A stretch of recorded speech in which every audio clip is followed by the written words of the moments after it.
ये हम शुरू करते हैं पेज 164। हम बात कर रहे थे शुद्धि की। शुद्धि के अंदर एक नंबर था प्राणों की शुद्धि, फिर उसके बाद में चित्त की शुद्धि।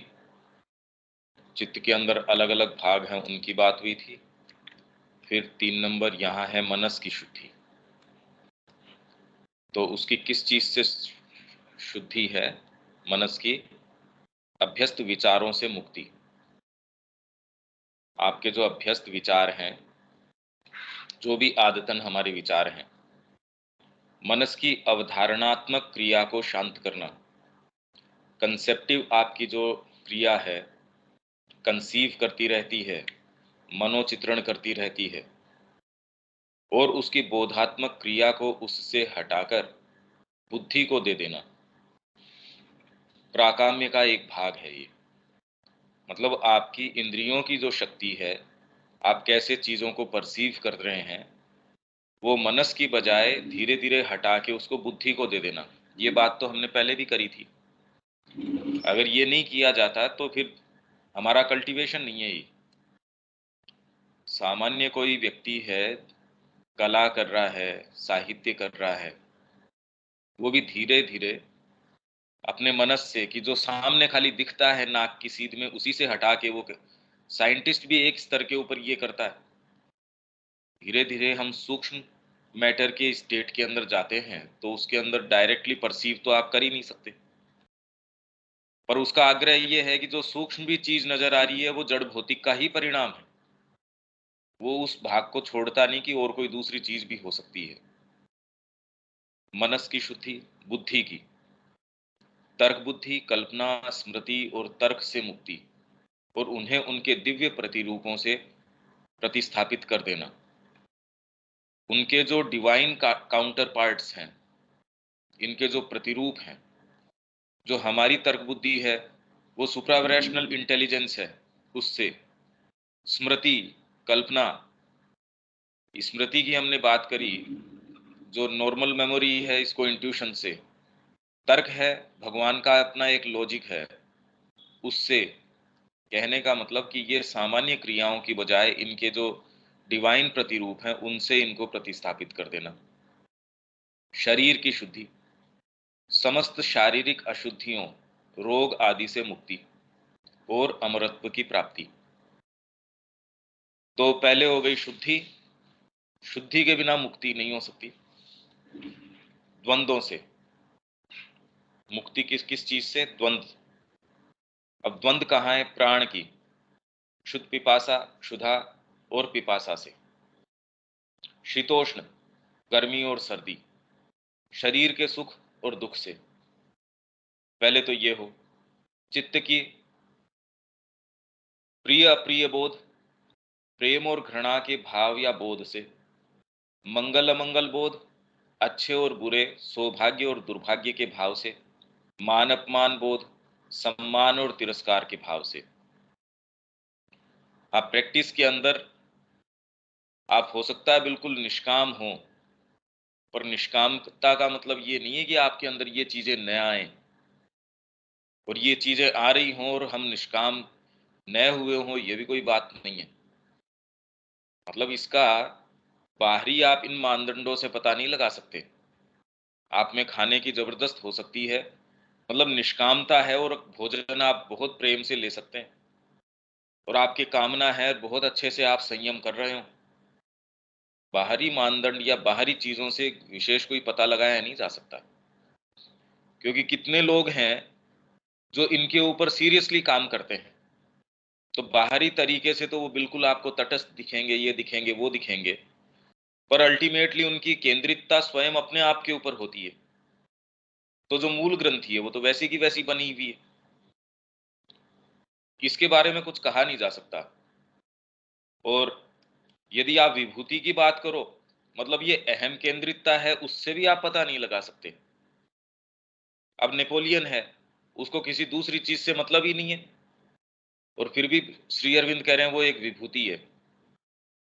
तो भगवान किसको किस शक्ति सामर्थ्य के हिसाब से काम में ले लेता है, ये कह नहीं सकते।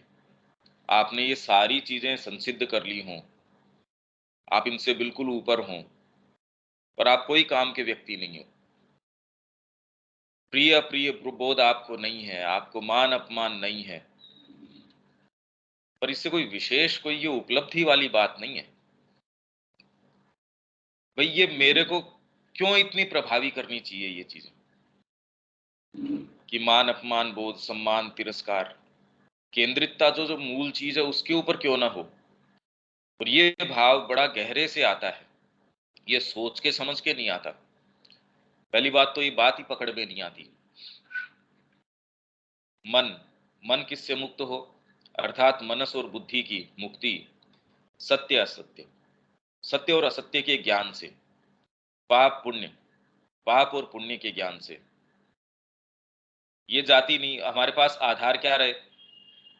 अगर हम इसको लिटरली ले लें, अगर सीरियसली ले लें इस बात को, कि सत्य और असत्य के ज्ञान से हम सत्य को भी छोड़ दें, असत्य को भी छोड़ दें, अब हमारे पास क्या मानक रहेंगे, आधार क्या रहेगा। और जो मूल सत्य है उसको छोड़ सकते हैं या नहीं छोड़ सकते, वो भी किंतु परंतु है। रामकृष्ण जी ने कहा, मैं सब कुछ अपना दाव पे लगाता हूँ, सब कुछ अपना समर्पित करता हूँ, पर अपनी सच्चाई, अपना ट्रुथ नहीं। अरे वो जाने के बाद तो मैं कहूँगा आपसे कि मैं आपसे वादा करता हूँ, उस वादे को निभाने के लिए कहते मैं अपना जो ये दृढ़ संकल्प है वो भी देता हूँ।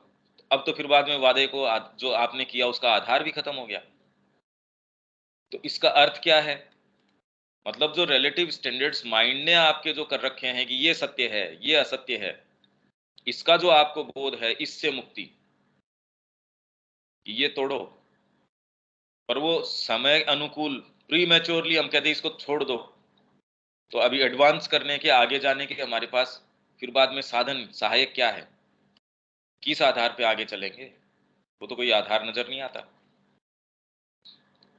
अज्ञानम और तीनों गुणों से, तो पहला द्वंद्वों से मुक्ति, फिर अज्ञानम और तीनों गुणों से, जिसके अंदर सत्व, जहां भी सत्व होता है वह सत्ता की स्पष्टता या प्रकाश होता है, वह अपने साथ सुख या प्रसन्नता लाता है, सत्व प्रकाश से परिपूर्ण होता है। अब मेरे को ये बताओ, इस स्टेट से, और आप कह रहे हो इससे मुक्ति होनी चाहिए, सत्व जो है, क्योंकि अभी तो तमस को कंट्रोल करने के लिए रजस की आवश्यकता है, और रजस से ऊपर जाने के लिए सत्व की आवश्यकता है। गीता यही तरीका बता रही है। और बाद में गीता ये कह रही है कि निस्त्रैगुण्यो भव, अर्जुन को कि इनसे ऊपर जा। पर अभी तो तामसिकता से ऊपर जाने का, राजसिकता एस्टेब्लिश करने का, क्योंकि भारत की जो बहुत बड़ी समस्या ये है, यहाँ राजसिकता का अभाव है। पश्चिम में राजसिकता नजर आती है, इसीलिए वो क्रिएट कर पाते हैं। हमारे पास सारे बड़े विचार ये वो, पर कर्म के अंदर जब हम अभी देखते हैं तो तामसिकता का बोलबाला है। कोई काम करना नहीं चाहते, पोस्टपोन करना चाहते हैं उसको। आपको ये यदि कहा जाए कि मेटिकुलसली ये काम करो, तो हमारे वाले जो वर्कर हैं उनके आधार पे तो ये लगता है कि यदि कामना न हो पीछे, वो हिलेंगे ही नहीं। तो रजस अभी बहुत आवश्यकता है। हम ये कहें हम सत्व से भी मुक्ति पालें, ये मूवमेंट है, पर बिल्कुल अलग तरीके का मूवमेंट है। ये कोई सतह का नहीं है कि हमने सोच लिया और हो गया। मन में सत्व, चित्त में सत्व और शरीर में सत्व, ये यहाँ कैसे कैसे हैं, इनसे कैसे कैसे पिंड छुटाना है, मुक्ति पानी है। मन की स्पष्टता, हमें ज्ञान प्राप्त होता है। शुद्ध प्रेम, हमें प्रेम प्राप्त होता है। शरीर में सत्व, सुख, स्वास्थ्य, और इसी तरह। तो अज्ञानम और तीनों गुणों से, इनसे मुक्ति, इसका मतलब सुख, स्वास्थ्य और इसी तरह की कोई चीज हो तो उससे हमको मुक्त होना है, तो शरीर में अस्वास्थ्य आ जाए, क्या क्या मतलब हुआ इसका। शुद्ध प्रेम ये न हो, ये कहना चाह रहे हैं, मतलब इससे मुक्ति हो जाए। मन की स्पष्टता ये न रहे, मन के अंदर फिर अस्पष्टता आ जाए, ये कहना चाह रहे हैं। पर ये चीजें मतलब अपने आप के अंदर परस्यू करने की नहीं है, हम इसलिए इनके पास नहीं जाते। भाई माँ के प्रति हमारा हृदय आकृष्ट है, हम उनको अपने आप को उत्सर्ग करते हैं, उसमें जो चीजें आए सो ठीक है। उसी में एकमात्र पावर है कि इनसे परे लेके चला जाए। भाई इनसे परे की चीज ही इनसे परे लेके जा सकती है, नहीं तो इनके अंदर ही अगर हम काम कर रहे हैं तो इनसे परे कैसे जा सकते हैं। रजस, कामना, पहले तो सत्व की बात आई, अब रजस, कामना और क्रियाशीलता का गुण है। रजस प्रवृत्ति पूर्ण होता है, रजस का परिणाम है किसी भी प्रकार की पीड़ा, दुख और या अशांति, क्लेश, उपद्रव, उत्तेजना, ये रजस। और तमस अप्रकाश और अप्रवृत्ति है, काम करना ही नहीं चाहते। और उसके अंदर फिर बाद में साथ में आध्यात्मिकता की जो एस्टेब्लिश्ड कई चीजें हैं, उनके कोई बातें हैं, सिद्धांत हैं, वो लागू कर देते हैं। हम तो ब्रह्म हैं, ब्रह्म को किसी चीज की आकांक्षा नहीं है, या हम ये हैं, हम वो हैं, हमने तो सब कुछ भगवान के निमित्त छोड़ रखा है, इसलिए हम कर्म नहीं करते। ये सब तमस की अप्रवृत्ति और अप्रकाश है। इसका कारण परिणाम है भय, आलस्य, अत्यधिक नींद, अज्ञानता। नींद आ रही है, थोड़ा सा कंसंट्रेट करने की कोशिश करोगे, आंखें बंद होनी शुरू हो जाएंगी। आपको कहेंगे ध्यान, भाई या कोई भी या ऐसी चीज जिसमें एफर्ट डालना हो अपना, उसमें व्यक्ति श्रिंक करने की कोशिश करता है, अरे ये नहीं। जिसमें थोड़ा रस आए, जिसमें आपकी कोई ऐसी कि हाँ, उसके लिए तो भाग लेंगे। तो माँ ने इसके बीच के अंदर अंतर किया, तमस और लेजीनेस। इसके अंदर एक है कि शरीर की अपने आप के अंदर जैसे प्रवृत्ति है वो तामसिक है, वो एक चीज है।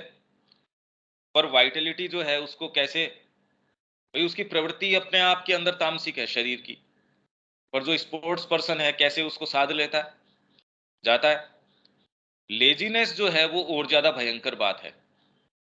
लेजीनेस के अंदर आप ये देखेंगे, जो व्यक्ति अमुक चीजों में लेजी है, दूसरे वालों के अंदर लेजीनेस नहीं है उसके। जहां उसको प्रिय अप्रिय है, उसके अंदर भाग के चला जाएगा। बच्चे को आप ये कहेंगे अपन पिकनिक चलेंगे, कितना जल्दी फट से तैयार हो जाएगा। उसको ये कहेंगे आज मैथ्स की क्लास है, उसके सारे बहाने, ओहो ये काम करना है, ये है वो है।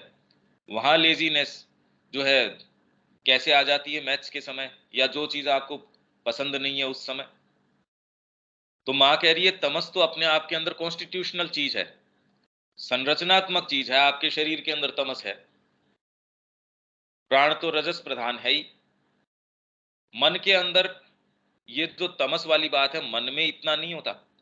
ये जो दूसरी प्रकृति है आपकी जो तामसिक है, वो श्रिंक करती है एफर्ट लगाने से। राजसिकता को कोई श्रिंकिंग नहीं है। वो तो कहते कि हिमालय पे चलेंगे अपन, करे इसके अंदर प्राण जा सकते हैं क्या, कोई खास बात नहीं। जो लोग अभियान करता हैं, अभियान लेके जाते हैं, वो बहुत सोच समझ के जाते हैं।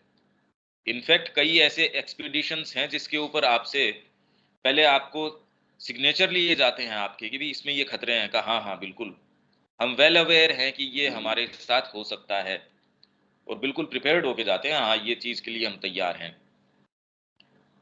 तामसिक व्यक्ति ये कहेगा यार क्या फायदा है ऐसे अभियान का, मतलब मैं अपनी सारी ये चीज दाव पे लगा के इसकी बजाय मैं अपना आराम से हूं ना।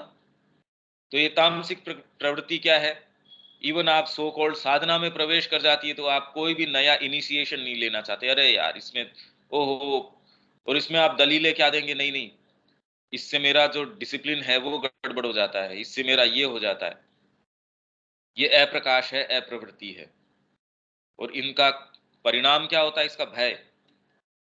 कोई भी नई चीज से, कोई भी ऐसी अप्रत्याशित चीज से आपको भय, क्योंकि आपका जमा जमाया जो एक सेटअप है उसमें व्यवधान आ सकता है। आलस्य, तो आलस्य के अंदर जो है वो और एक इन्वॉल्व चीज है। तमस एक चीज है, आलस्य के अंदर इलविल भी है साथ के अंदर। जो चीज आप करना चाहते हैं उसमें आलस्य नहीं होता। जिस चीज को आपको थोड़ा सा ये है कि भी इसमें एफर्ट डालना पड़ेगा, उसमें देखो आलस्य कितना आता है। अत्यधिक नींद और अज्ञानता, ये तो अज्ञानता तो निश्चित ही बात है। आप श्री अरविंद का, माँ का लिटरेचर या कोई भी ऐसा पढ़ना चाहेंगे, उसमें आप ये पाएंगे कि भाई ये तो समझ नहीं आ रहा। आप उसको समझना चाहते हैं, वो बात समझ में नहीं बैठ रही। तो ये अज्ञानता, अप्रकाश, ये बिल्कुल सही है, ये आप देख सकते हो। तामसिक व्यक्ति नया अभियान ले ही नहीं सकता, वो शॉर्टकट करने की कोशिश करेगा या पोस्टपोन करने की कोशिश करेगा, कल कर लेंगे। राजसिक व्यक्ति को नींद नहीं आएगी, उसकी प्रक्रिया शरीर की, मन की अलग रहेगी। वो कहेगा मैं ये जब तक नहीं कर लेता मेरे खटक रही है ये चीज। अब देख लो दोनों के अंदर जीवन में कितना फर्क आ जाएगा उन व्यक्तियों में। और सत्व वाला व्यक्ति ये है कि भी इसमें तकलीफ है या आराम है, ये नहीं, उचित कौन सा है इनमें वो बताओ। उचित ये करेंगे, अब इसमें आराम है तो आराम है, तकलीफ है तो तकलीफ है। यहां तक तो मनुष्य जाति पहुंची नहीं। अब इनसे परे जाने की तो बात ही बिल्कुल अलग हो गई। यहीं तक हम नहीं है कि हम तकलीफ आराम इन सारों को छोड़ के ये कहें सही क्या है गलत क्या है। सत्व के स्थान पर शुद्ध प्रकाश, रजस के स्थान पर शुद्ध प्रवृत्ति, तमस के स्थान पर शुद्ध शम को लाना होगा। कर्म करने की न कोई कामना होती है और न ही कोई आवश्यकता, परंतु भागवत संवेग होता है जो हमारे माध्यम से काम करता है। यह शुद्ध प्रवृत्ति है, यह शुद्ध प्रवृत्ति है, पर हमको इसका अनुभव नहीं है। क्योंकि यदि हम कोई भी किसी को शुद्ध प्रवृत्ति मान बैठे, और हो भी सकती है जहां से आए, क्योंकि हम ये पढ़ के गए थे कि कितने भाग हैं, प्रवृत्ति हो सकता है वो अपने आप में शुद्ध हो, पर बाय द टाइम वो हमारे सरफेस तक आती है, वो पता नहीं अपने साथ क्या क्या चीजें ले आती है। जब ऐसा कोई भागवत संवेग नहीं होता, तब शुद्ध सम होता है। तपस या क्रिया की शक्ति होती है, पर जो सक्रिय नहीं होती। जिस प्रकार प्रवृत्ति एक भागवत शक्ति है जो आती है और तुमसे कार्य कराती है, ठीक उसी प्रकार शुद्ध प्रकाश भागवत प्रकाश है जो चेतना में ज्ञान लाता है। उदासीन रहकर हमें शम को साधना होगा, तब यथासंभव केवल भागवत संवेग के अंतर्गत कार्य करते हुए हम शुद्ध तपस प्राप्त करते हैं। देखिए इस भाषा से ऐसे लगेगा कि हमको ये कर्म में ये शुरू कर देना चाहिए या फिर ये प्रैक्टिस करनी चाहिए, पर इन्होंने जितनी चीजें बताई अब कितने का हम प्रैक्टिस करें। तो ये कहने की ये बात है, पर इसका मैकेनिज्म इस तरीके से नहीं है। इसको करें तो भी हमारा हमेशा ही आग्रह इस चीज के ऊपर है कि माँ को क्यों ना अनन्य रूप से अपने आप को दे दिया जाए। उससे ये शुद्ध तपस होता है या अशुद्ध होता है, जो भी होता है, नहीं तो ये पढ़ने से ये विचार आता है कि इसको कैसे कर लें। ये कर भी लें तो इसकी प्रक्रिया तो वही है। नहीं तो शुद्ध तपस, तपस मतलब आपकी एनर्जीज का कंसंट्रेशन किसके ऊपर। भई अगर माँ पे नहीं करोगे कंसंट्रेशन उसका, तब तो शुद्ध है ही नहीं। तो शुद्ध तपस भी यदि प्राप्त करना है तो उसकी शुद्धता इसी के अंदर है कि वो कितना फोकस्ड है माँ के ऊपर। अपने आप में इसका न तो कोई अर्थ है, न कोई ऐसी कोई प्राप्त करने लायक चीज है। भाई माँ के अलावा भी कोई चीज हो सकती है, मेरे को नहीं लगता उसकी बात भी क्यों करनी चाहिए। ये अपने आप में मेरे को ये शक्ति प्राप्त हो जाएगी। तो इससे बस थोड़ा समय आप माँ से अलग होके, अब हमारी ये ट्रेनिंग है, इससे हम माँ का काम ज्यादा कर सकेंगे, तो हमको ये ट्रेनिंग नहीं चाहिए। मतलब माँ से विमुख होके इतने समय विमुख होना पड़ेगा, पर ये ट्रेनिंग हो जाएगी। तो वो ट्रेनिंग कभी भी शुभ कैसे हो सकती है। तो इसीलिए अपने आप में कोई भी ऐसी पद्धति, कोई भी ऐसी चीज जो अपने आप में ये कह दे कि शुद्ध तपस पे ले जाएगी, शुद्ध इस पे ले जाएगी, अरे पर उसकी प्रक्रिया भी तो माँ है। वो खाली गंतव्य नहीं है, ये साध्य भी वही है, साधक भी वही है, साधना भी वही है। अगर वास्तव में देखा जाए तो प्रक्रिया भी वही है। यहां तक कैसे पहुंचे हमको कोई अपने ये थोड़ी है कि मैंने ये चीज और प्राप्त कर ली, मेरे एक भंडार ग्रह है या फिर ये एक शो केस है जिसमें मैंने ये सिद्धियां लगा रखी है, ये वाली और प्राप्त हो गई। ये तो हमको करना नहीं। मन को सदा ही अपने स्वयं के विचारों और गतिविधियों से अनासक्त रखकर और ऊपर से आते प्रकाश का ध्यान रखकर और यथासंभव शांत रहकर हम प्रकाश प्राप्त करते हैं। भाई इसकी बजाय जो भी परिस्थिति हो, जो भी चीज हो, ध्यान को हम एकमात्र माँ के ऊपर केंद्रित क्यों नहीं कर सकते, और अपने आप को उनकी क्रिया के ऊपर, उनके कार्य के ऊपर पूर्ण रूप से, उसमें फिर बाद में क्या हो रहा है उसमें सुख है, दुख है, मान है, अपमान है, आए तो ठीक है, नहीं आए तो ठीक है। हमारा उसके ऊपर भी नहीं है कि मेरे अंदर ये षड्रिपु हैं, हमारे अंदर ये गड़बड़ियां हैं, हमारे अंदर ये सत्व है। आप फिर बाद में इस प्रपंच में नहीं हो। आप कभी मेरा कंसंट्रेशन तो जो मूल ये है, जो हो सो हो। शुद्धि होगी तो अच्छी बात है, इसके अंदर मुक्ति होगी तो अच्छी बात है, शांति आएगी तो अच्छी बात है, नहीं आएगी तो बढ़िया बात है। तब फिर बाद के अंदर हमारे पास मुद्दा है। नहीं तो ये कि हम शुद्ध तपस की बात कर लें, शुद्ध भक्ति की, इसकी उसकी बात कर लें। हाँ, पर ये स्टेट्स हैं। इसका मतलब मैं ये नहीं कह रहा कि ये नहीं है, पर जिस तरीके से इनको एक्सप्रेस किया गया है या शब्दों में रखा गया है, प्रैक्टिस में हम लेके आए हैं, यदि हम इनके अपने आप के लिए इनकी प्रैक्टिस करें, वो उल्टी प्रक्रिया हो जाएगी। तो किसी के लिए हो सकता है ये इस तरीके की चीज हो, पर अपने आप में ये कोई परस्यू करने वाली चीज कम ही लगती है। अहंकार से, इससे मतलब अहंकार से मुक्ति। पर अहंकार के द्वारा हम शुरू करें, अहंकार से मुक्ति की बात करें कि अब मेरे अंदर इतना कम अहंकार हो गया, अब ये तो आपकी वही गुत्थी को और थोड़ा सा सूक्ष्म बना दिया, इस अज्ञान से कि तुम स्वयं कर्ता आदि हो। पर कर्तापन का भाव न हो तो कर्म कैसे करेंगे, शुरू कैसे करे व्यक्ति इससे। तो ये तो आपको पता न हो, पता ही नहीं होता कि मैं करता हूं या नहीं हूं क्या नहीं हूं। जब तक आपके ये भान है कि माँ करता है या मैं करता हूं, तब तक तो अभी हम इसी प्रपंच में हैं। भाई जो भी युद्ध के अंदर अर्जुन जो है सारा उसको ज्ञान दे दिया, बार बार ये सोचे कि करता मैं नहीं हूं, भगवान करता है, बाण तो वही चला रहे हैं या वो ही कर रहे हैं, कोई इतना सोच के थोड़ी होता है। क्योंकि जैसे ही ये कहा जाए कि अहंकार से, तो हमारे अंदर रिफ्लेक्ट करने वाली कोई चीज है, वो ये देखती है अच्छा इस चीज में मेरा अहंकार है, इससे मेरे को मुक्त होना चाहिए। तो मेरे को मुक्त होना चाहिए, तो अभी तो आपने वही चीज को स्थापित कर दिया जिससे मुक्त होना चाह रहे हो। तो तुम स्वयं करता हो या ऐसी कोई जो भाव आते हैं, इस अज्ञान से मुक्ति। दूसरी कोई चीज मेरे पास है ही नहीं भाई जिससे मैं मुक्त होना चाह रहा हूं। वो कहे भी आप यहां से जंप लगा दो और दूसरे पायदान पे पहुंच जाओ, पायदान है ही नहीं। मैं आधार कहां ले?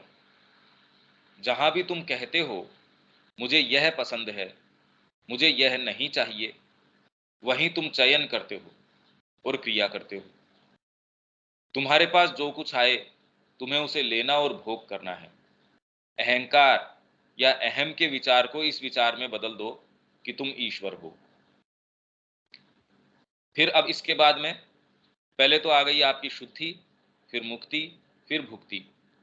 अपने आप में अस्तित्व का आनंद है जो हर अनुभव से स्वतंत्र होती है और अपने आप को सभी अनुभवों तक फैला देती है। इसके तीन रूप हैं। रस ग्रहणम या मन में रस ग्रहण करना, शारीरिक संवेदन, भोजन, घटनाएं, भावनाएं, विचार, मतलब इनका रस ग्रहण करना, आनंद लेना इसके अंदर। तो भुक्ति क्या है? अपने आप में अस्तित्व का आनंद, आपकी जो एग्जिस्टेंस है। अब एग्जिस्टेंस आपकी किस किस चीज से बनी है? वैसे तो एग्जिस्टेंस है वो तकलीफ पाने के लिए थोड़ी है। भाई आप कहें ये एग्जिस्टेंस जिस तरीके की है, पर क्योंकि हम सतह पे जी रहे हैं, उसमें सच्चा सुख नहीं मिल सकता। तो अस्तित्व का आनंद है जो हर अनुभव से स्वतंत्र होती है। प्लेजर में भी उतना ही ले रही है, पेन के अंदर भी उतना ही ले रही है, मान में भी उतना ही ले रही है, अपमान में भी उतना ही ले रही है, जय में भी उतना ही ले रही है, पराजय के अंदर भी उतना ही सुख ले रही है वो। तो कोई ऐसी चीज है जिसका स्टैंड बड़ा डीपर है। तो रस ग्रहण, मन में रस ग्रहण करना है, शारीरिक संवेदन से कर सकते हो, भोजन, घटनाएं, कोई भी घटनाएं हैं, वही घटना, उसकी मृत्यु हो गई। अब एक आदतन हम कह देंगे ओहो, मतलब ये तो जब से जन्म आरंभ हुआ है मृत्यु होते आई है, इसमें ओहो करने की क्या बात आ गई? या हम कैसे जाने कि वास्तव में ये अशुभ हुआ या गलत हुआ या तकलीफदायक हुआ? तकलीफ तो उसको पहले हो रही थी व्यक्ति को। वो जिस पीड़ा में था, मृत्यु ने उसको आके उसकी पीड़ा हर ली गई। उसको उससे मुक्त कर दिया, उसकी आत्मा ने ये चयन किया, तो ये ओहो, वो परीक्षा में बैठा था, उसके अंदर वो 5 साल से मेहनत कर रहा था, फेल हो गया। अरे! क्यों भई, ये क्या बात हुई? आप कैसे जानते हो कि इसमें सफलता आनी चाहिए, विफलता आनी चाहिए, ये आना चाहिए, वो आना चाहिए? हम तो ये नहीं कह सकते। तो जो भी घटनाएँ कैसी भी नज़र आ रही हों, भावनाएँ, ये प्राण की हो गई। भई आपके शारीरिक संवेदन हो गए, भोजन आप ले रहे हो, घटनाएँ, बाहरी घटनाएँ हो गई, परिवेश आपका, बरसात हो रही है। एक व्यक्ति जिसको बारिश की आवश्यकता है, वो कह रहा है, अच्छा, बहुत अच्छा हुआ।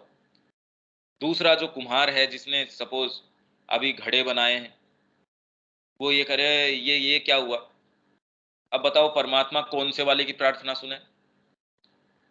जिसके सूखा पड़ रहा है और वो बारिश की पुकार कर रहा है, और जो ये देख रहा है कि भी मेरे ये बिक जाएँगे तो मेरे घर में हरियाली तो तब आएगी जब मेरे घड़े बिकेंगे। अब भगवान कौन से वाले की हरियाली लेके आए, ये बताओ? इसलिए उसका विधान अपने तरीके का है। तो इन सारों के प्रति रस ग्रहण करना, सारों के प्रति आप रस ले रहे हो, उदासीन नहीं हो आप। पहले तो एक बात आई थी उदासीनता, आप इनसे ऊपर स्थित हो। ऊपर नहीं, आप तो इसके अंदर रस ले रहे हो पॉजिटिवली। फिर प्राण में भोग अर्थात काम रहित भोग, तभी आप ले सकते हो। नहीं तो कामना है तो भोग तो लगा ही नहीं सकते आप।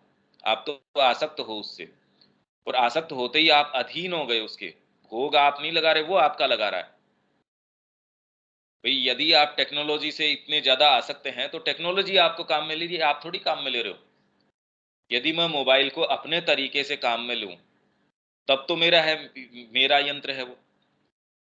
नहीं तो उसके अंदर मैं बिना चाहे ही 2 घंटे खर्च कर रहा हूं। अब कौन सा किसको काम में ले रहा है? देखो, टेक्नोलॉजी मेरे को काम में ले रही है, ये मैं टेक्नोलॉजी को काम में ले रहा हूं। पूरे तंत्र आधार में आनंद, आपके पूरे तंत्र के अंदर आनंद है, कि उसमें कोई डिटेल की ये बात नहीं कि ये वाला भाग है या ये वाला भाग है। अब इसके अलग अलग इन्होंने स्टेजेस या किस किस तरीके से अलग अलग स्थानों में आप आनंद लेते हैं। काम आनंद, जो शारीरिक आनंद है, जो विषय भोग में आप लेते हैं, यानी कामुक आनंद। भाई प्रकृति के अंदर यदि ये चीज इम्प्लांट न की जाए, पशु में, औरों के अंदर, कि किस तरीके से प्रकृति अपने आप को रिक्रिएट करती है, अपने आप को आगे चलाती है, यदि उसके अंदर ये इनग्रेन्ड न हो, कितना जबरदस्त रूप से इसको इनग्रेन्ड किया गया है कि आध्यात्मिकता को भी ये, इसीलिए वो खींच अपने आप को पारलौकिकता के अंदर, अदर वर्ल्डलीनेस में खींच ले जाती है आध्यात्मिकता। वो तोड़ डालना चाहती है आपके बंधन, परिवार के, ये के वो के, क्योंकि आप जानते हो कि यहाँ रहोगे तो इतना जबरदस्त आकर्षण है, ये आपको अंडू कर देगा आपकी सारी चीज को। इसीलिए वो दंड धारण किया, आपने भगवा धारण किया है, आपने ऐसी ऐसी चीजें, विधान, सामाजिक आपके ऊपर, फिर बाद में ये नहीं, आप ऐसा नहीं कर सकते। भगवा देखते ही ऑटोमेटिकली कि नहीं आपका ये धर्म नहीं, ये नहीं कर सकते भैया।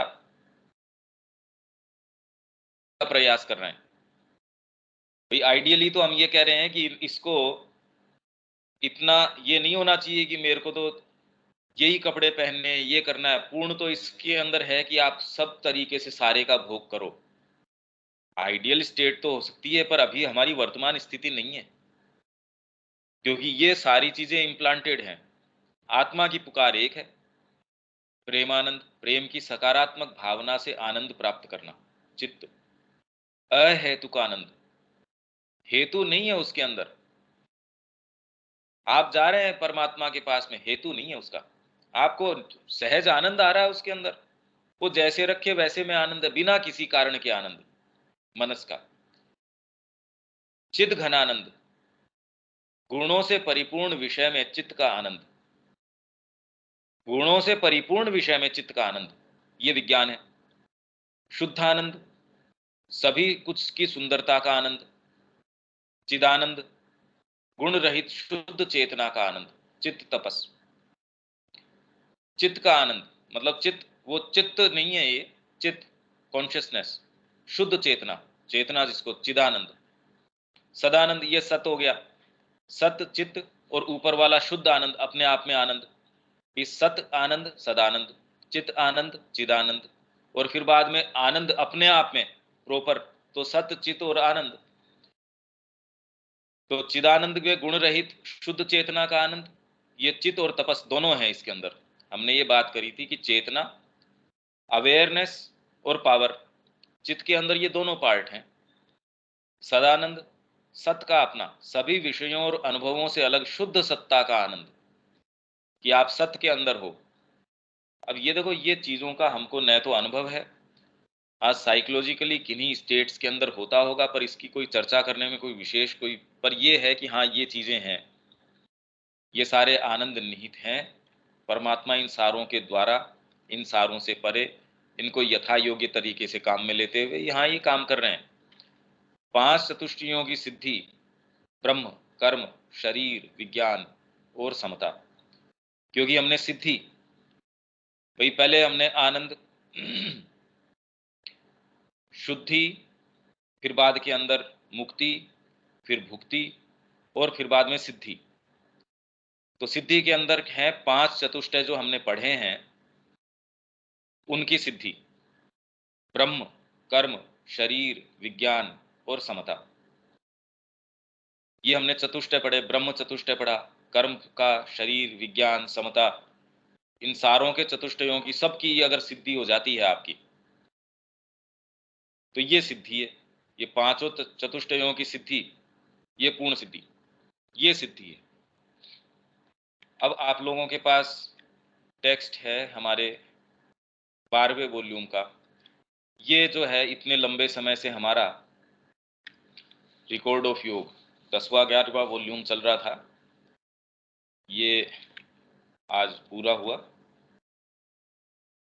इसके अंदर अभी तक कोई बात आई, उसमें कोई बात है नहीं, तो हम इसमें प्रवेश करते हैं अभी।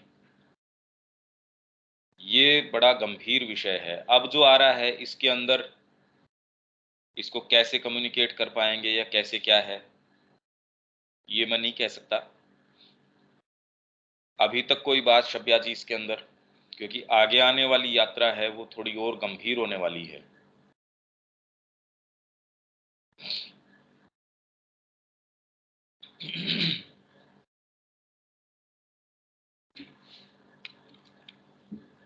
शब्या जी। ये आप जो पीडीएफ भेजे थे उसमें 5वां, 6ठा, 7वां और तीसरा, चौथा सबका एक साथ सम्मिलित ही है। फिर पहला खंड में तो प्रारंभिक सांस्कृतिक कृतियां आया, लेकिन दूसरा का यहाँ कोई चर्चा नहीं था। दूसरा खंड का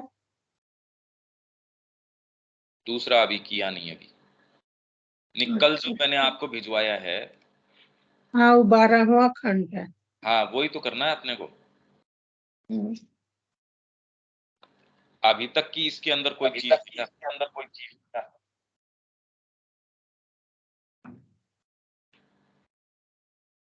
बार बार पढ़ने का चीज है, और तो तब हाँ। कुछ आएगा।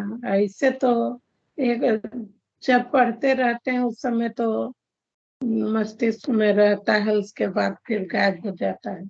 शब्द, बहुत शब्द ऐसा नया सुने, इसे असिद्धि क्या होता है, अब इसमें जाने की सब चीज को असिद्धि कहते हैं। नवनिधि असिद्धि तो हमेशा पढ़ते थे हनुमान चालीसा में, में, लेकिन क्या चीजें नहीं जानते थे। अब इसमें थोड़ा आउटलाइन सब का मिला है, अभी गहराई से अंदर तो प्रवेश बाकी है। और साथ में आप चेताए भी हैं कि आप हम लोग को सीधे केवल माँ के पास जाना, ये माँ के पास जाने का ही परिणाम है कि सब चीज के बारे में जानने का सुअवसर प्रदान कर दी है। किताब तो बहुत पहले से है, लेकिन अभी न हम लोग को अवसर मिला है। 12वें का टेक्स्ट है ना सब आपके जान पास रहे, इसका? हमारे अनुसार माँ ले चल रही है, चलना है, लेकिन हाँ अब जाने कई दिन से नींद बहुत आती थी, तो हम समझ नहीं पा रहे कि नींद क्यों आ रही है। आज जान गए कि हमारा शरीर में तमस बढ़ रहा है, इसलिए नींद आ रही है। अब लेजीनेस, तमस, इस सब में आप अंतर बताए हैं। अब तो हमको देखना है ना कि हमारा आलसीपन है कि ये अवस्था है।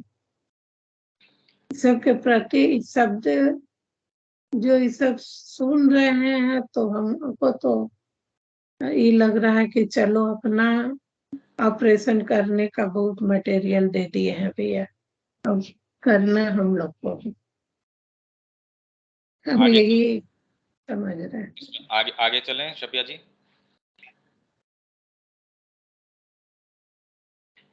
अब ये आगे शुरू करते हैं, पर इसके अंदर कहीं भी आपको नहीं समझ में आए या कोई बात हो तो इसमें रोक लेना आप। अब ये है एसेस डिवाइन एंड ह्यूमन, भगवान और मानव संबंधी लेख, ये खंड 12। पहला है इसमें निश्चितताएं, सर्टिट्यूड्स। गहराई में निहित है एक महत्तर गहराई, ऊंचाइयों में एक महत्तर ऊंचाई। मतलब आप किसी भी चीज का विवेचन, भौतिक तत्व का विवेचन जब करना शुरू करते हैं हम, भी विज्ञान ने शुरू किया इसका विवेचन, भौतिक स्तर के ऊपर भी हमने शुरू किया, तो ये पाया कि जिस तरीके का सॉलिड मैटर दिख रहा है हमको, सॉलिड का मतलब यही है कि पार्टिकल्स ज्यादा नजदीक हैं, लिक्विड ये है, गैसियस के अंदर ये इस तरीके का है। फिर वो धीरे धीरे ये पाते हैं कि जिन चीजों का ये अणु परमाणु जिनका बना हुआ है, उनकी प्रकृति तो इस तरीके की है ही नहीं, और उनकी भी गहराइयों के अंदर जाते हैं तो वो ये पाते हैं कि भौतिक तत्व जिस तरीके से व्यवहार करता है उसका वैसा व्यवहार ही नहीं है जब आप उसकी सूक्ष्मताओं के अंदर जाते हैं।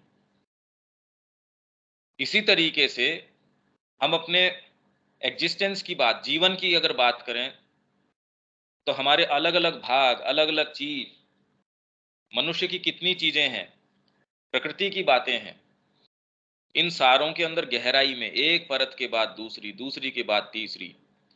कोई व्यक्ति ने आज तक ये नहीं कहा कि मैं यहां पहुंच गया, मैं अल्टीमेट तक पहुंच गया। माँ ये कह रही हैं कि अब तो मैं बगीचे के अंदर ऐसा लगता है प्रवेश करना शुरू कर रही हूं। किन गहराइयों के अंदर माँ जो बचपन के अंदर ही थी, बाद के अंदर तो गहराई में निहित है एक महत्तर गहराई, ऊंचाइयों में एक महत्तर ऊंचाई। कितना भी आरोहण करते रहो इसका कोई अंत नहीं है। भाई अभी हमारे लिए तात्कालिक एक पड़ाव, ये कह रहे हैं कि सुप्रामेंटल, हमारे लिए एक तात्कालिक आदर्श है कि मनुष्य जाति के लिए अगला पड़ाव है, पर यह कोई अंतिम नहीं हो सकता और अंतिम की अवधारणा भी नहीं हो सकती। भी परमात्मा यदि अपने आप के अंदर अनंत है तो अंतिम की अवधारणा कैसे आएगी? ये तो अनंत आरोहण है। आप किसी भी स्तर के ऊपर हम अगर कहें कि सत है, चित है, आनंद है, उसके बाद की बात नहीं की जा सकती, तो पशु हमारे विषय में कि क्या क्या संभावनाएं मानसिक स्तर के ऊपर ही खुल जाएंगी। पशु के अंदर और मनुष्य के अंदर खाली एक मानसिक चेतना का ही तो फर्क आया है, पर उस फर्क ने कितना बड़ा एक फर्क बना दिया, अभिव्यक्ति में कितनी चीजें संभावनाएं ला दी। तो हम ये क्यों मान के चलते हैं कि मन के अलावा कोई दूसरा तत्व नहीं है जो ऑपरेट कर सकता है? वो कितनी संभावनाएं खोल देगा। भाई खाली एक जड़ तत्व के अंदर प्राण के आने से कितनी कितनी संभावनाएं, पशु तक भी, प्राणी मतलब हमारे तक भी कितनी संभावनाएं, कितनी वैरायटी, कितनी चीजें, उनका भी कितना भी अध्ययन करो, एक छोटी सी चीज का, एक एक पौधे का भी, तो भी आप ये नहीं कह सकते जीवन भर उसका अध्ययन करके कि हाँ अब मैं कह सकता हूं कि इसके ऊपर ये, इससे बाहर कोई दूसरी चीज नहीं आ सकती। किसी भी चीज के बारे में कह ही नहीं सकते। एक छोटा सा पत्ता भी उठा लोगे, कितना भी उसका विवेचन करो, कितनी भी गहराई से करो, आप ये नहीं कह सकते अब इससे बाहर कोई, इससे गहरी कोई चीज या इससे ऊपर की चीज नहीं आ सकती, कोई नहीं सकता। आप ये कि एक स्तर के ऊपर विवेचन कर सकते हो, दूसरा स्तर रह जाता है, दूसरे स्तर के ऊपर उसका और गहराई से विवेचन कर सकते हो। तो हमारी सत्ता की गहराइयों पे गहराइयां हैं और ऊंचाइयों पे ऊंचाइयां हैं जो अनंत हैं। स्वयं अपनी सत्ता की संपूर्णता पर पहुंचने की अपेक्षा मनुष्य अनंत की सीमाओं पर अधिक शीघ्रता से पहुंचेगा। मतलब अनंत की सीमाओं पर अधिक शीघ्रता से पहुंचेगा, इन्फिनिटी तक। कहने का मतलब है कि आपकी सत्ता की संपूर्णता इतनी ज्यादा है, उस पे कभी नहीं पहुंचोगे आप। ये कहने का अर्थ क्या हुआ कि अनंत की सीमाओं पे तो शायद आप जल्दी पहुंच जाओ भी। जैसे व्यक्ति ये कहे कि हो सकता है इस सुई की नोक के अंदर से या इसके अंदर से आप पूरे ब्रह्मांड को तो निकाल दो, पर जो सेल्फ सेंटर्ड व्यक्ति है उसको परमात्मा की प्राप्ति हो जाए, जो अपने ऊपर ही केंद्रित है, जो मां के ऊपर केंद्रित नहीं है, उसको नहीं हो सकती। तो आप जैसे ये तुलना आप करते हैं, वैसे ही अनंत की सीमाओं पर अधिक शीघ्रता से व्यक्ति पहुंच जाएगा बजाय अपनी ही सत्ता की संपूर्णता। क्यों? क्योंकि वह सत्ता अनंत है, ईश्वर है। हमारी जो अपनी सत्ता है, हम अपने आप को जो समझते हैं हम वैसे नहीं है, तो सत्ता की जो संपूर्णता है हमारी, वो अनंत है, वो स्वयं ईश्वर है। ये निश्चितताएं, ये सर्टिट्यूड्स हैं, ये सर्टिट्यूड है, निश्चितता है ये। मैं अनंत शक्ति, अनंत ज्ञान, अनंत आनंद के लिए अभीप्सा करता हूं। क्या मैं इसे प्राप्त कर सकता हूं? हाँ। पर अनंत का स्वभाव ऐसा है कि उसका कोई अंत नहीं है। भाई इसमें समस्या ये है कि क्या मैं प्राप्त कर सकता हूं? अब मैं कौन है वो? अगर मैं लिमिटेड है तो मैं अनंत कैसे प्राप्त कर सकता हूं? अब ये समस्या की बात है। अगर मैं सीमित हूं तो मैं अनंत को कैसे प्राप्त करूं? क्योंकि अनंत तो अपने नेचर के अंदर ही अनंत है। तो इसलिए अनंत का स्वभाव ही ऐसा है कि उसका कोई अंत नहीं है। इसलिए यह मत कहो कि मैं इसे प्राप्त करता हूं, मैं वह बन जाता हूं। तो आप भगवान को जान नहीं सकते, आप भगवान बन सकते हो। आप भगवान को प्राप्त नहीं कर सकते, आप भगवान बन सकते हो। प्राप्त तो आप लिमिटेड अपने एक छोटे से लोटे के अंदर गंगा जी भर के कहो ये मैंने गंगा जी को भर लिया, जल तो भर सकते हो, गंगा जी उसमें कैसे आ सकती है? ये संभव नहीं है। तो आप अनंत बन सकते हो, आप अनंत को जान नहीं सकते, क्योंकि ये इंस्ट्रूमेंट नाकाफी है। छोटे से दायरे के अंदर मैं कहूं कि मैंने सारे आकाश को भर लिया, अरे भाई मैं उसका एक पार्ट तो मैं कह सकता हूं, हाँ इसका टुकड़ा जितना इसमें समाहित हुआ उतना तो ले लिया।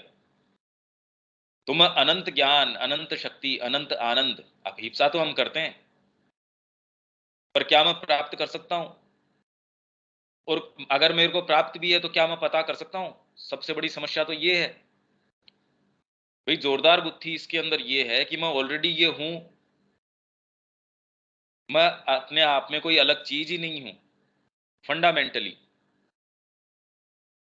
तो मैं प्राप्त क्या करूं भाई? वैसे तो धीरे धीरे यदि ये विवेचन करें, इसीलिए मैं कह रहा हूं कि ये विवेचन बड़ा ही फिलोसॉफिकल तरीके का या एकदम तत्वभूत है ये। जब तक हम इस तरीके से सोचना, समझना, गहन चिंतन करना नहीं करें, तब तक इन चीजों में प्रवेश करना बड़ा मुश्किल है। इसलिए यह मत कहो कि मैं इसे प्राप्त करता हूं, मैं वह बन जाता हूं। केवल ईश्वर बनने के द्वारा ही मनुष्य ईश्वर को प्राप्त कर सकता है। पर इसमें फिर बाद में प्रश्न ये है, क्या मनुष्य ईश्वर नहीं है? तो माँ इसका एक जगह उत्तर देती है कि तत्वतः तो है, मतलब फंडामेंटली है, एक्चुअलिटी में नहीं है। और वो इसलिए नहीं है क्योंकि उसको ऐसा महसूस हुआ होगा। इसका उत्तर फिर बाद में श्री अरविंद ये कहते हैं भी उसको, क्योंकि मैनिफेस्टेशन के अंदर अपने आप को ऑब्जेक्टिफाई करने में, कि मैं एक ऐसे निर्ज्ञान की स्थिति के अंदर चला जाऊं जहां से वापस मैं अपने आप की यात्रा करूं, अपने आप को जानूं, कितना आनंद आएगा इसके अंदर भी। और तो जानना क्या है, किसको प्राप्त करना है, कौन प्राप्त करेगा? उसके अलावा कोई पृथक सत्ता ही नहीं है। तो हम भी उसको प्राप्त करेंगे या अनंत हमारी यात्रा है, तो भी कौन तो यात्रा कर रहा है, कौन किसको प्राप्त कर रहा है, कौन किसको जान रहा है? फंडामेंटली तत्व तो कोई दूसरा है ही नहीं। तो इसीलिए वो कह रहे हैं कि एक है वो बहु बन गया, और बहु बन के फिर से जो है अपने आप के अंदर आके जो आनंद प्राप्त कर रहा है। अब ये तरीका है।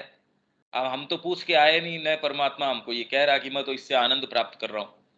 और यदि कह भी दे तो वो हमारे फ्रेमवर्क के आधार पे ही कहेगा। भाई हम जिन माध्यमों से, इंद्रियों से, मन से, बुद्धि से, अंतरात्मा से, जिससे भी उसकी वाणी सुन सकते हैं, तो उसके माध्यम से हम जो परसीव कर सकते हैं, ग्रहण कर सकते हैं, उससे वो कह सकता है, ठीक है। हम उसको भाषा देते हैं, पर कई ऐसी अभिव्यक्तियां, कई ऐसे मैनिफेस्टेशन हो सकते हैं जहां परमात्मा इस तरीके की अभिव्यक्ति न करता हो। उसका हमको क्या पता। जैसे पृथ्वी के ऊपर एक तरीके का जीवन है, एक तरीके की अभिव्यक्ति है, हम कहते हैं यहाँ क्रम विकास है। इसके अलावा सावित्री के अंदर ही वो वर्णन करते हैं टाइपल जगत का, जहां न वो ऊपर जा सकते हैं न नीचे जा सकते, क्योंकि उनकी आवश्यकता ही नहीं है। भी देवता अपने स्वर्ग के अंदर प्रसन्न है, उनको क्या ऊपर जाना, क्या नीचे जाना।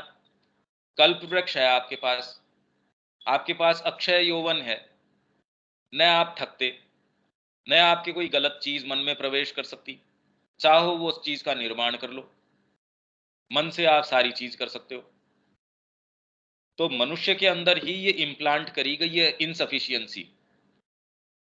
ये अंतरात्मा का ही एक तरीके से रिफ्लेक्शन है, जो किसी भी चीज से परिपूर्ण नहीं होती, वो तो एकमात्र अपने आप को ही पाके परिपूर्ण हो सकती है।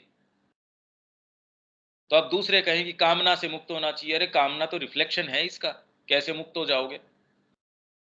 यदि हम देखें, आपकी इनसफिशियंसी है, वो इस चीज को ही रिफ्लेक्ट कर रही है, दबी पड़ी आपके अंदर अंतरात्मा है। वो किसी भी चीज को यस नहीं कहेगी, वो किसी भी चीज से ये नहीं कहेगी हाँ मेरे को इससे बन गया, मैं परिपूर्ण हो गई इससे। वो तो एकमात्र अपने निज स्वरूप में आके ही परिपूर्ण हो सकती है। तो इसलिए केवल ईश्वर बनने के द्वारा ही मनुष्य ईश्वर को प्राप्त कर सकता है।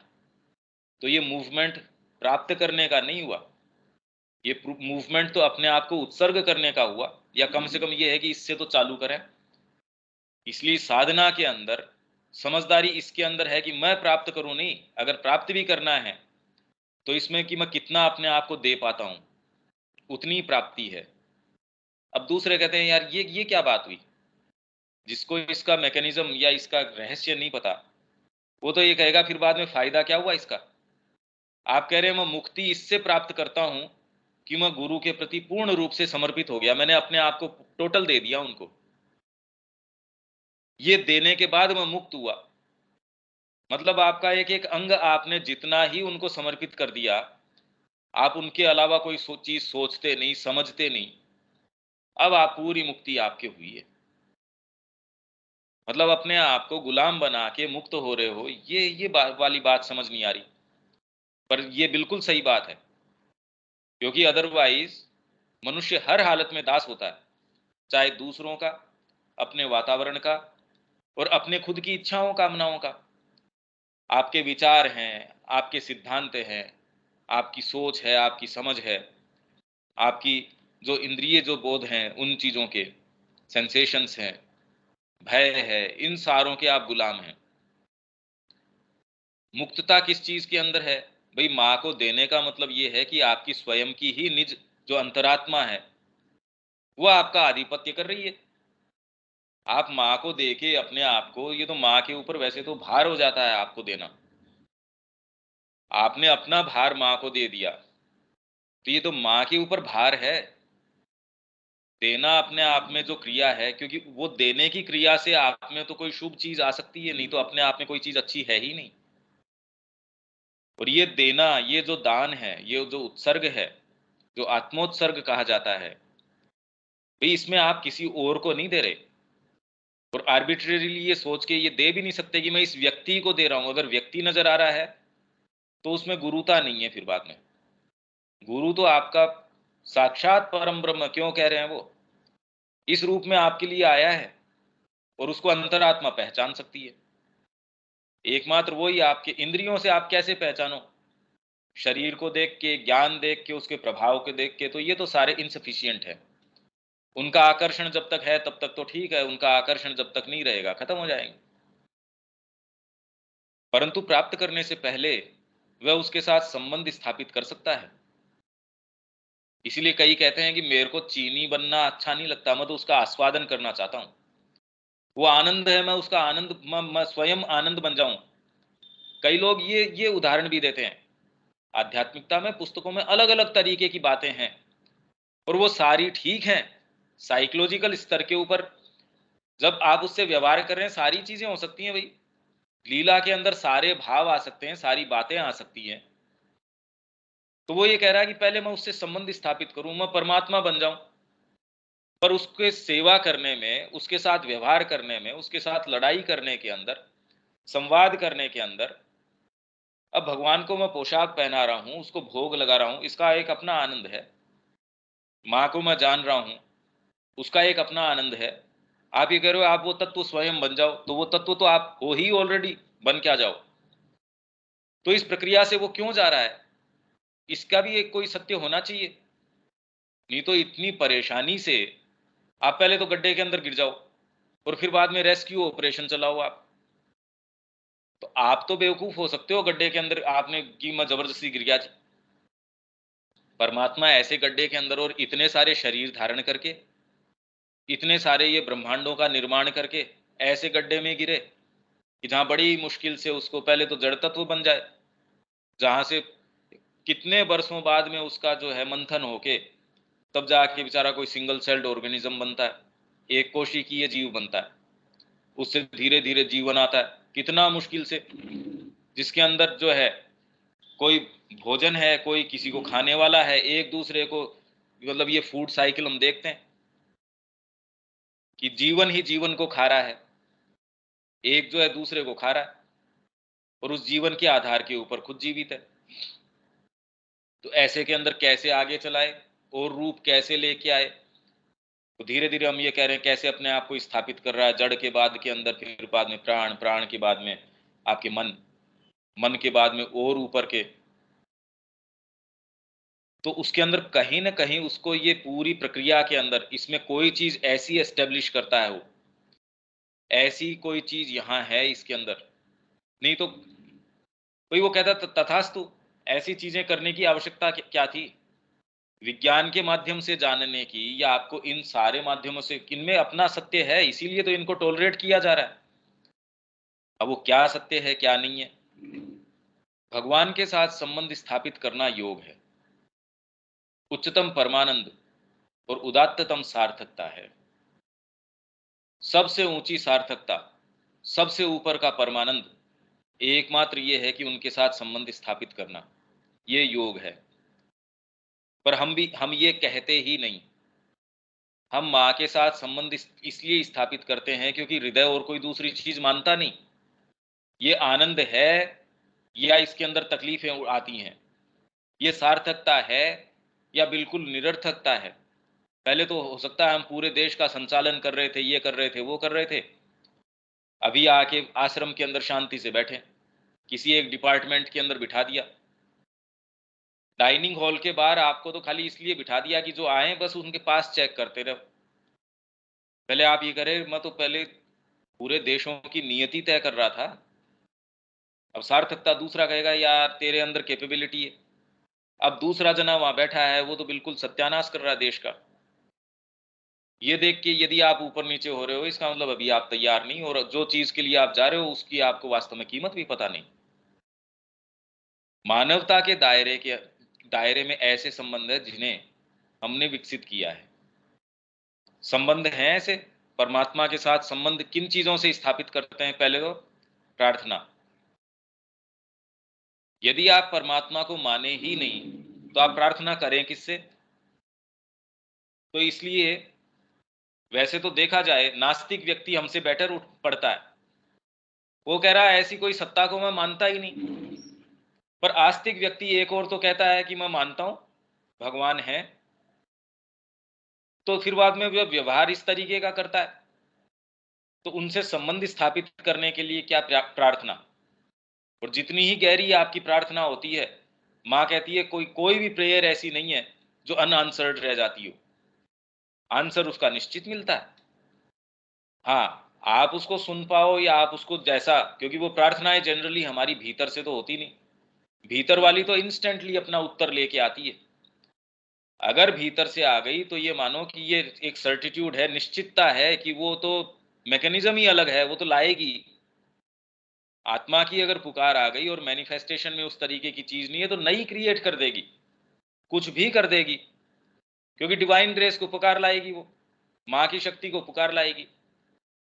कुछ भी कर देगी वो, क्योंकि आपके सोचे समझे थोड़ी है वो प्रार्थना, वो तो भीतर से आ रही है।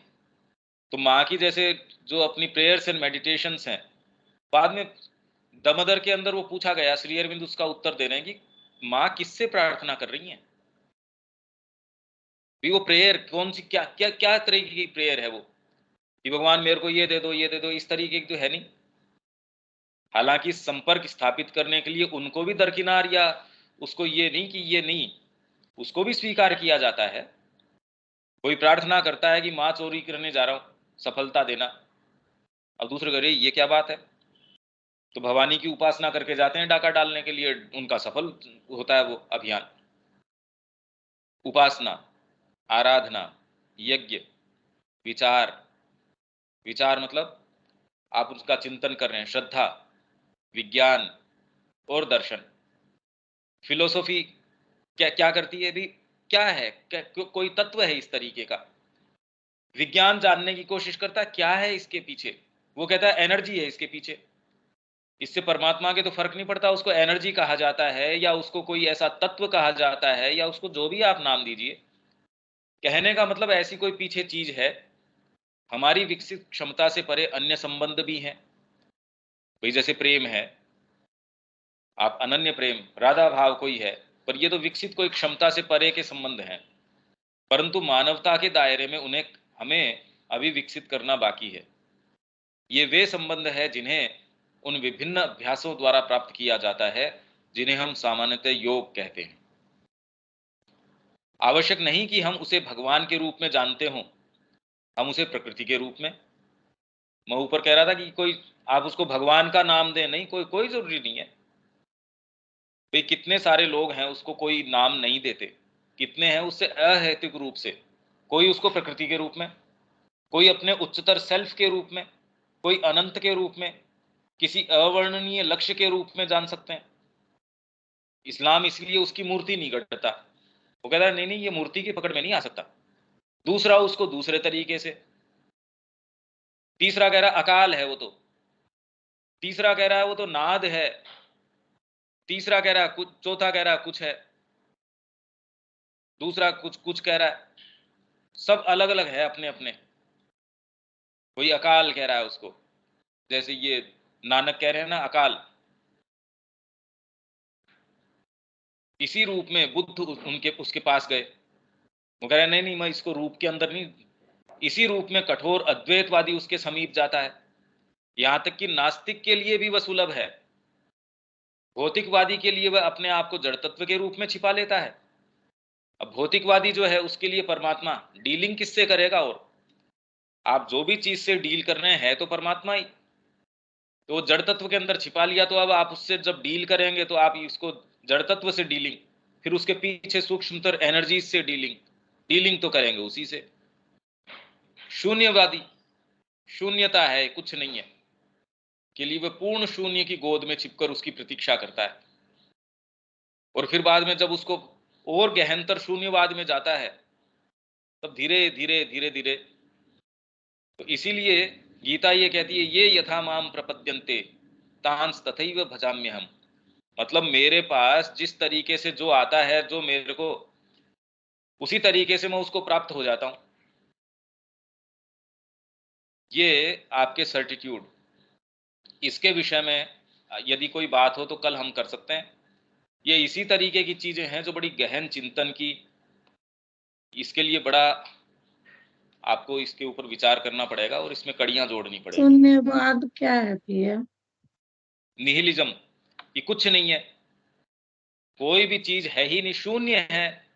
जबरदस्ती आपने ये कर रखा है, भ्रम है ये आपका, आपके इस तरीके की इंद्रियां हैं इसलिए आप ऐसा कर रहे हो, बाकी तो शून्यता है, ऐसी कोई चीज ही नहीं है। ऐसी कोई चीज नहीं है। तो जो ये कह रहे हैं ना आपके बुद्ध भी कह रहे हैं कि शून्य शून्यता है, ये शून्य के अंदर अपने आप को खोदो।